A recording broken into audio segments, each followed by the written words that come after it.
اس کہانی دہشت زدہ کا یہ 36واں پارٹ ہے۔ پچھلے تمام پارٹس کی لنک ڈسکرپشن اور کامنٹ سیکشن میں موجود ہے۔ بسم اللہ الرحمن الرحیم۔ رحل ٹاک کے معزز ناظرین، تو چلیے بڑھتے ہیں آج کے پارٹ کی طرف۔ اور میں اپنی سیٹ پر آ کر بیٹھ گیا۔ جہاز ایتھنس کے ایئرپورٹ سے ٹیک آف کر گیا۔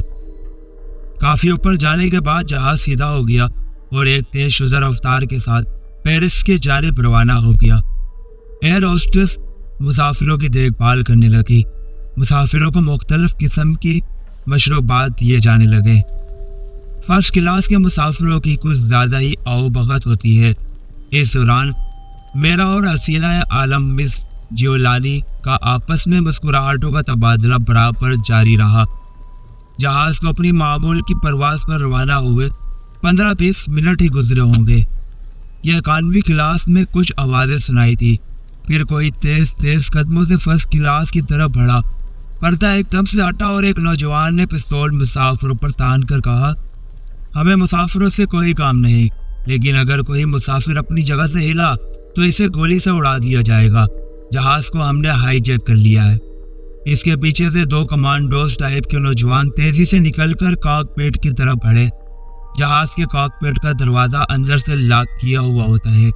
دونوں نوجوانوں کے ہاتھوں میں برین گنیں تھی۔ وہ برین گنوں کا رخ مسافروں کی طرف کر کے دروازے کی دونوں جانب کھڑے ہو گئے اور پستول والے ساتھی کو اشارہ کیا۔ وہ لپک کر کاک پیٹ کے دروازے کے پاس آ گیا اور اس نے دروازے کی تالے والی جگہ پر نیچے رخ پر فائر کر دیا۔ دھماکہ ہوا اور دروازہ کھل گیا۔ برین گنوں والے دونوں نوجوان کاک پیٹ میں گھس گئے۔ انہوں نے اندر جاتے ہی کاک پیٹ کے عملے کو اپنے قابو میں کر لیا۔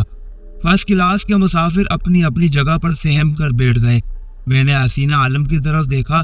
اس کے چہرے پر ہوائیاں اڑ رہی تھی۔ اس کے باڈی گارڈ اس کے پیچھے کھڑے ہو گئے تھے۔ جیسے ہی ان میں سے ایک باڈی گارڈ نے ذرا آگے آنے کے لیے حرکت کی تو برین گن والے نوجوان نے دوڑ کر اس کی گن پٹی کے ساتھ گن کی نالی لگا دی اور کہا، اپنی جگہ پر واپس چلے جاؤ، اب کوئی حرکت کی تو کھوپڑی اڑا دوں گا۔ باڈی گارڈ نہتے تھے، کچھ نہیں کر سکتے تھے۔ ان کے پاس اسلحہ بھی ہوتا تو صورتحال ایسی تھی کہ وہ فائرنگ کا خطرہ مول نہیں لے سکتے تھے۔ پورے جہاز کے مسافروں کی زندگیوں کا مسئلہ تھا۔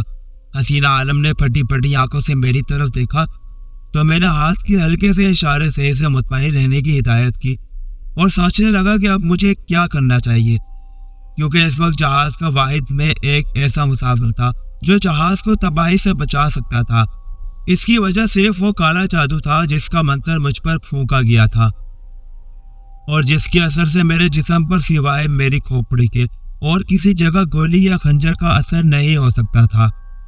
میں صرف یہ سوچ رہا تھا کہ کون سی ایسی تدبیر کروں کہ اگر فائرنگ شروع ہو گئی تو میری کھوپڑی اور مسافروں کی زندگیاں محفوظ رہیں۔ وہاں حالات ایسے پیدا ہو گئے تھے کہ مجھے پہلا قدم اپنے جادو پر بھروسہ کر کے نہیں بلکہ اپنی عقل سے کام لے کر اٹھانے کی ضرورت تھی۔ اس وقت ایک ہائی جیکر کاک پیٹ میں تھا جس نے گن پوائنٹ پر دونوں ہوا بازوں کو قابو کیا ہوا تھا اور اپنی مرضی کے روٹ پر جہاز کو ڈال دیا تھا۔ فرسٹ کلاس یعنی ہماری کلاس میں 2 ہائی جیکر تھے، جن میں سے ایک کاک پیٹ کے دروازے کے باہر ہم پر برین گن تان کر کھڑا تھا۔ معلوم نہیں تھا کہ ان کی تعداد کتنی تھی۔ میں سب سے پہلے فرسٹ کلاس کے دونوں ہائی جیکروں کو قابو کرنا چاہتا تھا، مگر سب سے بڑی مشکل یہ تھی کہ اگر میں ایک ہائی جیکر کو پکڑ لیتا ہوں تو دوسرا مسافروں پر یا مجھ پر حملہ کر سکتا تھا اور مجھے یہی خطرہ تھا کہ کہیں گولی میرے سر پر نہ لگ جائے۔ ایسی صورت میں میرا کام تمام ہو سکتا تھا۔ خوش قسمتی کی بات یہ ہوئی کہ عین اسی وقت اکانوی کلاس میں سے ایک ہائی جیکر نے اپنے ساتھی کو آواز دی اور برین گن والا ہائی جیکر ہماری کلاس سے نکل کر اکانوی کلاس میں چلا گیا۔ ان دونوں کلاسوں کے درمیان دروازے پر پردہ گرا ہوا تھا۔ اب ہمارے کلاس والا ہائی جیکر اکیلا رہ گیا تھا۔ وہ پستول ہاتھ میں تھامے کاک پیٹ کے دروازے کے پاس کھڑا تھا۔ یہی موقع تھا کہ میں اسے قابو کر سکتا تھا۔ ہائی جیکر آپس میں اسپانوی زبان میں باتیں کرتے تھے۔ اس کا مطلب تھا کہ اسپین کے رہنے والے تھے وہ۔ میں نے اپنے دونوں ہاتھ اوپر اٹھا لیے اور کھڑے ہو کر ہائی جیکر سے اسپانوی زبان میں کہا، میں باتھ روم جانا چاہتا ہوں۔ اس نے قہر بھری نظروں سے میری طرف دیکھا اور پستول کا رخ میری طرف کر دیا اور خاموش رہا۔ میں نے دوبارہ کہا، میں اسوانوی ہوں، تمہیں اپنے ہم وطن کا خیال کرنا چاہیے۔ اس نے کہا، جاؤ، مگر 1 منٹ سے زیادہ دیر نہیں لگاؤ گے۔ میں نے یہ پہلے ہی دیکھ لیا تھا کہ فرسٹ کلاس کے باتھ روم میں جانے کے لیے ہائی جیکر کے قریب سے گزرنا پڑتا تھا۔ مجھے اس سے زیادہ اور کسی چیز کی ضرورت نہیں تھی کہ میں ہائی جیکر کے کسی طرح قریب پہنچ جاؤں۔ میں ہاتھ اوپر اٹھائے باتھ روم کی طرف چلا۔ میں نے محسوس کیا کہ دوسرے مسافر میری طرف سہمی ہوئی نظروں سے دیکھ رہے تھے۔ جیسے ہی میں ہائی جیکر کے قریب سے گزرنے لگا، میں نے ایک ہاتھ سے اس کی گردن کو پکڑ کر اس کے نرخرے کو دبا دیا۔ میں اپنی اس طاقت کو پہلے آزما چکا تھا۔ مجھ میں اور بھی کئی جادوئی طاقتیں ڈال دی گئی تھی، مگر اس طاقت کا مجھے تجربہ ہو چکا تھا۔ مجھے اپنے ہاتھ کی انگلیاں لوہے کی طرح سخت محسوس ہو رہی تھی۔ ہائی جیکر کا یہ حال تھا کہ 1 سیکنڈ میں اس کا سانس بند ہو گیا تھا۔ میں نے دوسرے ہاتھ سے اس کا پستول چھین لیا تھا۔ وہ دونوں ہاتھوں سے میرے ہاتھ اپنی گردن سے چھڑانے کی کوشش کر رہا تھا، لیکن دوسرے سیکنڈ میں اس کے دونوں ہاتھ بے جان ہو چکے تھے۔ میرے ہاتھ کے فولادی پنجے نے ہائی جیکر کے نرخرے کو دبانے کے ساتھ ہی ساتھ اس کی گردن کی ہڈی کے 2 مورے بھی توڑ دیے تھے۔ مجھے ان کے ٹوٹنے کی آواز سنائی دی تھی۔ یہ سب کچھ زیادہ سے زیادہ 3 منٹ میں ہو گیا تھا۔ میں نے مردہ ہائی جیکر کو نیچے گرا دیا اور کاکپٹ کے بند دروازے پر دستک دے کر ہسپانوی زبان میں اندر والے ہائی جیکر کو کہا، باہر آنا، ہمیں ایک مصیبت پڑ گئی ہے۔ اندر والا ہائی جیکر سمجھا کہ باہر اس کا ساتھی بلا رہا ہے۔ فوراً دروازہ کھلا اور جیسے ہی دوسرے ہائی جیکر نے قدم باہر رکھا، میں نے چپٹ کر سب سے پہلے اس کی برین گر اس کے ہاتھ سے چھین کر مسافروں کی طرف پھینک دی، جہاں مس حسینہ عالم کے ایک باڈی گارڈ نے جلدی سے اسے اٹھا کر پوزیشن سنبھال لی۔ یہ منظر میں نے ایک ثانیہ میں دیکھ لیا تھا۔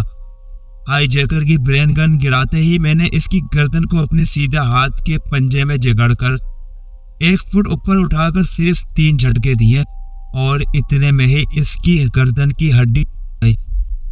میں نے اسے نیچے گرا دیا اور مسافروں کو طبی زبان میں خاموش رہنے کے لیے کہا۔ حسینہ عالم میری طرف فخریہ انداز میں دیکھ رہی تھی۔ اس کا باڈی گارڈ برین گن ہاتھ میں لیے صوفے کے پیچھے مورچہ بنا کر بیٹھا ہوا تھا۔ میں نے اسے آہستہ سے ہسپانوی زبان میں کہا، خبردار فائر مت کرنا، اور خود پردے میں سے جھانک کر اکانوی کلاس میں دیکھا۔ جہاز کی نشتوں کے درمیان 2 ہائی جیکر ایک دوسرے کی طرف منہ کیے ٹہلتے ہوئے لوگوں کی نگرانی کر رہے تھے۔ ان کے ہاتھوں میں پستول تھے۔ مجھے دیکھ کر اطمینان ہو گیا کہ ان میں سے کسی کے پاس بھی ہینڈ گرینیڈ نہیں تھا۔ میں پردے سے ہٹ کر کاکپٹ میں آ گیا۔ کاکپٹ کے دروازے میں ایک ایئر ہوسٹس گھبرائی ہوئی کھڑی دونوں مردہ ہائی جیکروں کی تک رہی تھی۔ پھر اس نے میری طرف دیکھا اور میرے ہاتھ میں پستول دیکھ کر دونوں ہاتھ اوپر اٹھا لیے۔ میں نے اسے یونانی زبان میں کہا، میں مسافر ہوں جہاز کا، ہائی جیکر نہیں ہوں۔ جہاز کے پائلٹ سے کہو کہ اپنے روٹ پر چل پڑے، گھبرانے کی کوئی ضرورت نہیں ہے۔ ایئر ہوسٹس جلدی سے کاکپٹ کے اندر چلی گئی۔ میں نے پردہ ذرا سا اٹھا کر اکانوی کلاس میں جھانک کر دیکھا۔ معلوم ہوتا تھا کہ یہ سارے 4 ہائی جیکر تھے جنہوں نے جہاز اغوا کر لیا تھا۔ یہ تجربہ کاری کی بات ہوتی ہے۔ ہائی جیکر تجربہ کار اور تربیت یافتہ ہوں تو صرف ایک بھرے ہوئے ریوالور سے ہی جہاز کو اغوا کر سکتا تھا، کیونکہ جہاز اور اس کے مسافروں کی سلامتی کی خاطر جہاز کے عملے کا کوئی بھی آدمی مزاحمت نہیں کرتا۔ میں پردے سے ذرا ایک طرف ہو کر کھڑا ہو گیا۔ فرسٹ کلاس کے تمام مسافر مجھے حیرت اور فخر کے ملے جلے تاثرات کے ساتھ دیکھ رہے تھے۔ میں نے اس کی طرف دیکھ کر انگلی ہونٹوں کے قریب لا کر یونانی زبان میں کہا، کوئی اپنی جگہ سے نہ اٹھے، سب خاموش رہو۔ میں نے کاکپٹ میں سے ایئر ہوسٹس کو باہر نکالا اور اسے کہا کہ وہ اکانوی کلاس میں جا کر ڈری ہوئی آواز میں اس طرف والے ہائی جیکر سے کہے کہ اس کا ساتھی اسے بلا رہا ہے۔ ایئر ہوسٹس پردہ اٹھا کر اکانوی کلاس میں چلی گئی۔ میں اسے ذرا سا پردہ ہٹا کر دیکھ رہا تھا۔ اس نے دونوں ہاتھ اوپر اٹھائے ہوئے تھے۔ اس وقت ایک ہائی جیکر ٹہلتا ہوا فرسٹ کلاس کے قریب آ چکا تھا۔ ایئر ہوسٹس نے اسے یونانی اور انگریزی زبان میں کہا، وہ تمہیں بلا رہا ہے، تمہارا ساتھی۔ ہائی جیکر نے ایئر ہوسٹس کو ہاتھ سے ایک طرف دھکا دیا اور پستول سیدھی کر کے فرسٹ کلاس کے پردے کی طرف بڑھا اور قریب آ کر اس نے احتیاط کے طور پر آسمانی زبان میں اپنے ساتھی ہائی جیکر کا نام لے کر پوچھا کہ کیا بات ہے۔ میں نے ایسی آواز نکالی کہ جیسے میں زخمی ہو گیا ہو۔ جلدی سے آؤ۔ میں جلدی سے ایک طرف ہٹ گیا۔ ہائی جیکر پردہ ہٹا کر تیزی سے اندر آ گیا۔ بس اس کا اندر آنا تھا اور اس کے پستول کی نالی کا دوسری طرف رخ کیے رکھنا ہی میرے لیے بہت تھا۔ میں نے اس کی گردن پر پیچھے سے ایک ہاتھ مارا۔ میں حیران ہو گیا کہ میرے ہاتھ کی ہڈیوں میں اتنی طاقت کب سے آ گئی تھی۔ میرا ہاتھ اس کی گردن پر اس طرح جا کر پڑا جس طرح لوہے کا سب سے بڑا ہتھوڑا کسی بکرے کی گردن پر پڑتا ہے۔ پستول اس کا میں نے پہلے ہی اس کے ہاتھ سے چھین لیا تھا۔ وہ اس طرح جھپ کھا کر گرا جیسے اس کی گردن کی ہڈی ہی نہیں بلکہ وہ سارے کا سارا ٹوٹ گیا ہو۔ میں نے اسے بھی کھینچ کر دوسرے ہائی جیکروں کی لاشوں کے پاس ڈال دیا۔ اس دوران کاکپٹ میں سے ایک ہوا باز اور دوسرا کوئی اس کا ساتھی باہر نکل کر حیرانی سے یہ سارا ڈرامہ دیکھ رہے تھے۔ انہیں یہ سمجھنے میں دیر نہ لگی کہ میں کوئی فوج کا سابق کمانڈو ہوں اور میں نے خطرہ مول لے کر ان ہائی جیکروں کو ہلاک کر ڈالا ہے۔ میں نے انہیں طبی آواز میں یونانی میں سمجھایا کہ میں فرسٹ کلاس کا مسافر ہوں اور میں نے ایک خطرہ مول لیا تھا۔ اب صرف ایک ہائی جیکر رہ گیا ہے جو اکانویں کلاس میں ہے۔ ہوا باز نے یونانی زبان میں ہی کہا، پلیز آپ سوچ سمجھ کر اگلا قدم اٹھائیے، ہمیں مسافروں کی جان زیادہ عزیز ہے۔ میں نے کہا، فکر نہ کرو، مجھے اپنی جان تم سے زیادہ عزیز ہے۔ میں نے جلدی سے پردہ ذرا سا ہٹا کر اکانویں کلاس میں نگاہ ڈالی۔ میں نے دیکھا کہ چوتھا ہائی جیکر تیزی سے فرسٹ کلاس کی طرف بڑھا چلا رہا تھا۔ میں نے جلدی سے پیچھے ہٹ کر ان سب کو کہا، چھپ جاؤ چھپ جاؤ۔ مجھے یہی فکر لگی تھی کہ اگر کہیں ہائی جیکر نے فائر کر دیا اور گولی جہاز کی دیوار میں سے گزر گئی تو ہو سکتا ہے جہاز میں کوئی دھماکہ ہو اور اس کا ایک حصہ اڑ جائے اور ہوا کا دباؤ کم ہونے کی وجہ سے اندر کی چیزیں باہر کی طرف جانا شروع ہو جائے۔ میں نے فلموں میں ایسا ہوتا دیکھا تھا، ہو سکتا تھا ایسا نہ ہوتا، لیکن مجھے اس وقت یقین تھا کہ ایسا ہو جائے گا۔ یہی وجہ تھی کہ جب چوتھا ہائی جیکر پردہ ہٹا کر فرسٹ کلاس میں داخل ہوا تو سب سے پہلے ہاتھ مار کر میں نے اس کا پستول گرا دیا۔ پستول گرا تو میں نے اطمینان کا سانس لیا، پر اچانک ہائی جیکر نے جیکٹ کے اندر ہاتھ ڈال کر دوسرا چھوٹا پستول نکالا اور مجھ پر فائر کر دیا۔ گولی سیدھی میرے سینے پر آ کر لگی۔ مسافروں میں سے عورتوں کی چیخیں نکل گئی، لیکن مجھے کوئی تشویش نہ ہوئی، نہ گولی جسم سے پار گزرتی محسوس ہوئی، مگر میں ہائی جیکر کو دوسری بار فائر کرنے کی مہلت نہیں دے سکتا تھا، کیونکہ ہو سکتا تھا دوسری گولی میرے سر میں لگے اور میری کھوپڑی اڑ جائے۔ میں نے چھپٹ کر ہائی جیکر کی گردن دبوچ لی۔ مجھے اس پر سخت تیش بھی تھا کہ اس نے مجھے ہلاک کرنے کی کوشش کی تھی۔ فرض کریں اگر مجھ پر شیطانی سردار کے کالے جادو کا اثر نہ ہوتا اور میرے جسم کے گرد ایک تلسمی دیوار نہ ہوتی تو میں مر چکا تھا۔ میرے غصے میں آ کر ہائی جیکر کو ایک ہی ہاتھ سے اوپر اٹھا کر اتنی زور سے نیچے پٹکا کہ فرسٹ کلاس کی ایک کرسی اور ایک چھوٹا صوفہ ٹوٹ کر چکنا چور ہو گیا۔ پائلٹ یہ سارا منظر کاکپٹ کے دروازے کے پیچھے سے دیکھ رہا تھا۔ وہ فوراً باہر نکل آیا۔ اکانویں کلاس سے 2 ایئر ہوسٹس بھی جو گھبرائی ہوئی تھی اندر آ گئی۔ کیپٹن پائلٹ نے ان سے پوچھا کہ ادھر کتنے ہائی جیکر ہے؟ ایئر ہوسٹس نے بتایا کہ اکانویں کلاس میں کوئی ہائی جیکر نہیں ہے۔ میں اپنے صوفے پر بیٹھ کر اپنی ٹائی کی گرہ درست کرنے لگا۔ سب لوگ اٹھ کر مجھ سے ہاتھ ملانے اور مجھے مبارکباد دینے لگے۔ حسینہ عالم مس جولانی بھی اٹھ کر میرے پاس آئی۔ اس نے میرا منہ چوم لیا اور اطالوی زبان میں کہا، سینور تم ہمارے ہیرو ہو۔ فرسٹ کلاس کے مسافر خوش خوش اپنی اپنی نشتوں پر بیٹھ گئے۔ حسینہ عالم میرے پہلو میں ہی بیٹھ گئی۔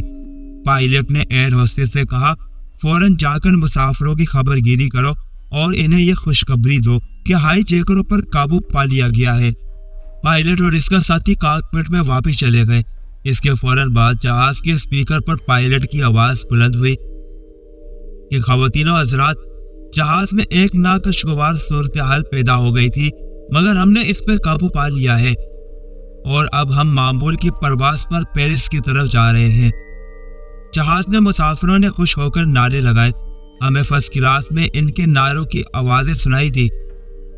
جہاز کے عملے کے آدمی اس وقت چاروں ہائی جیکروں کی لاشوں کو اٹھا کر فرسٹ کلاس لے گئے تھے۔ تھوڑی دیر کے بعد جہاز کی فضا معمول کے مطابق ہو گئی اور خاموشی چھا گئی۔ صرف جہاز کے انجنوں کی دھیمی دھیمی گونجی سنائی دے رہی تھی۔ مس حسینہ عالم جیولانی مجھ پر بڑی ہی مہربان ہو گئی تھی۔ میں نے سگریٹ ہولڈر میں سے سگریٹ نکالا تو اس نے جلدی سے اپنے پرس میں سے ماچس نکال کر میرے سگریٹ کو سلکا دیا۔ میں نے اطالوی میں اس کا شکریہ ادا کیا۔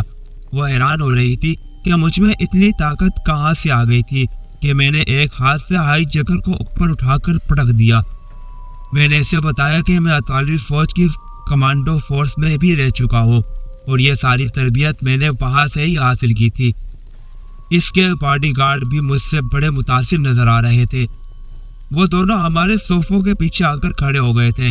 ان میں سے ایک باڈی گارڈ کے پاس ہائی جیکر کی جو برین گن تھی وہ کیبن پائلٹ نے اس سے واپس لے کر پلاسٹک کے صوفے میں ڈال کر ہائی جیکروں کے دوسرے اسلحے کے ساتھ ہی جمع کرا دی تھی۔ شام ہو چکی تھی اور پیرس کی روشنیاں ستاروں کی طرح جہاز کے نیچے جلملا رہی تھی۔ جب ہمارا جہاز پیرس کے ایئرپورٹ پر لینڈ کر گیا، جہاز کے پائلٹ نے تمام صورتحال سے پیرس کی پولیس کو وائرلیس پر آگاہ کر دیا تھا۔ چنانچہ ایئرپورٹ پر پولیس اور سیکیورٹی فورس اور فوج کی کمانڈو فورس موجود تھی اور اس نے سارے ایئرپورٹ کو گھیرے میں لے رکھا تھا۔ حسینہ عالم کے استقبال کرنے والے میڈیا کے لوگ اور اخباری نامہ نگار بھی بھاری تعداد میں آئے ہوئے تھے۔ میں حسینہ عالم کے ساتھ ہی ایئرپورٹ سے اتر آیا۔ پریس فوٹوگرافر دھڑا دھڑ ہماری تصویریں لینے لگے۔ حسینہ عالم میں جیولانی نے مجھ سے کہا کہ میں اس کے ساتھ ہی گرینڈ ہوٹل چلوں، مگر میں اس ہجوم میں اس کے ساتھ نہیں جانا چاہتا تھا۔ میں نے کہا، سینوریتا، میں رات کو تمہیں فون کروں گا۔ اس نے کہا، تو پھر ڈنر کی میری طرف سے تمہیں دعوت ہے۔ میں ڈنر کے شور اور ہنگامے سے بھی گریز کرنا چاہتا تھا۔ میں نے کہا، مجھے افسوس ہے، آج کا ڈنر پہلے سے ہی پیرس کے صنعت کاروں کی ایسوسی ایشن کے ساتھ میرا طے ہو چکا ہے۔ میں ڈنر سے فارغ ہوتے ہی تمہیں فون کروں گا۔ حسینہ عالم نے کہا، تو پھر رات کا سپر اور کافی تم میرے ساتھ پیو گے۔ میں یہی چاہتا تھا۔ میں نے حامی بھر لی اور حسینہ عالم سے رخصت ہو کر اس طرف چل پڑا جدھر پرائیویٹ گاڑیوں کا ٹیکسی اسٹینڈ تھا۔ وہاں ایک سے ایک نئے ماڈل کی گاڑیاں کھڑی تھی۔ وردی پوش شوفر گاڑیوں کے سامنے بڑے ادب سے کھڑے تھے۔ یہاں دوسرے ملکوں سے آنے والے امیر کبیر صنعت کار اور اونچی سوسائٹی کے لوگ گاڑیاں لے کر اپنے اپنے ہوٹلوں کی طرف جاتے تھے۔ میں ایک نئے ماڈل کی بیوک کار کی طرف بڑھا۔ وردی پوش شوفر نے آگے بڑھ کر کار کا دروازہ کھول دیا۔ میں نے شوفر سے پیرس کے ایک اونچے درجے کے ہوٹل میں جانے کو کہا اور کار کی پچھلی آرام دہ سیٹ پر بیٹھ گیا۔ کار پیرس کے روشن اور بارونق سڑکوں کی طرف روانہ ہو گئی۔ میں نے شہر کے ایک ماڈرن ہوٹل میں کمرہ لے لیا اور رات کے 1 بجنے کا انتظار کرنے لگا۔ یورپ کے بعض قدیم اور صاحب ثروت گھرانوں میں رات کو رسمی طور پر ہی صحیح لیکن سپر کھانے کا اب بھی رواج ہے۔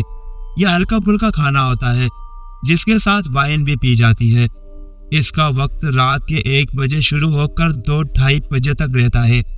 مجھے حسینہ عالم کے بارے میں کسی منصوبہ بندی کی ضرورت نہیں تھی۔ جہاز میں میرے ساتھ جو ایکشن ہوا تھا اس نے اس مہم کو میرے لیے آسان بنا دیا تھا۔ حسینہ عالم مس جیولانی میرا ایک آسان شکار تھا اور یہ شکار میرے جال میں پھنس چکا تھا۔ میں نے رات کے ٹھیک 1:15 بجے حسینہ عالم کو اس کے ہوٹل فون کیا۔ وہ پہلے سے ہی میرے فون کا انتظار کر رہی تھی۔ کہنے لگی، ڈانڈے پلیز آ جاؤ، میں تمہاری راہ دیکھ رہی ہوں۔ میں نے کہا، میں آ رہا ہوں۔ آدھی رات کے بعد پیرس کی سڑکوں پر دن والا رش نہیں ہوتا۔ میں گاڑی لے کر پیرس کے ہوٹل پہنچ گیا۔ اس کے سویٹ یا 3 کمروں والے فلیٹ کے دروازے پر کوریڈور میں باڈی گارڈ موجود تھے۔ حسینہ عالم مس جیولانی نے انہیں میرے بارے میں کہہ دیا تھا کہ میں جس وقت آؤں مجھے اندر بھیج دیا جائے۔ یہ باڈی گارڈ میری دلیری اور شجاعت اپنی آنکھوں سے دیکھ چکے تھے۔ وہ مجھے کوئی بڑا زبردست کمانڈو سمجھ رہے تھے۔ انہوں نے مسکرا کر مجھ سے باری باری ہاتھ ملایا اور دروازہ کھول دیا۔ میں سوچنے لگا کہ میں جیولانی کو میں یہاں سے نکالوں گا کیسے۔